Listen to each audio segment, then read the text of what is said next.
get a First, audit letter. okay, first of all, do not be a dick to your auditor. Like I cannot even stress that enough. They're people. I'm not like they're doing their job. You know what I mean? Like they don't want to be there doing it most likely. Nobody likes the auditor. I spent my entire career doing it. Like you don't make a lot of friends. So just be respectful, be nice, try to be accommodating. You know what I mean? Like I don't want to say you always want to be uh letting them know you're trying to do the best you can if you're trying to get records and stuff of that nature. Even if you might not have the best support, like just saying, oh, fuck, I didn't need a record. You don't want to say that. You know what I mean? Like, oh, I might have misplaced them or something. Like, you just want to be mindful. You know what I mean? Like when you're talking to them.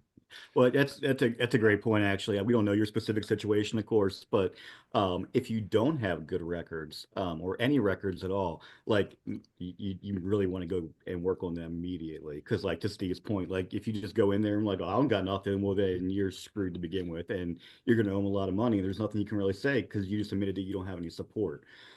So it's not great to backdate certain things, but I mean, going back, saving receipts for everything, making sure you have up-to-date books, even if you didn't have it until this point, like it's not too late. They're gonna tell you first what you need. They're gonna give you a checklist. It's not like you got to bring everything day one, but you want to make sure that you do have good support, good records for everything.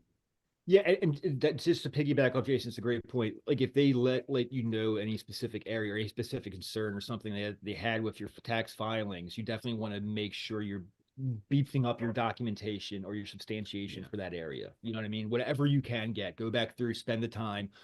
We've had situations where we had clients like, how much you make? They're like 45,000. Like, go back to your records, and they're like, oh, I only made 22,000.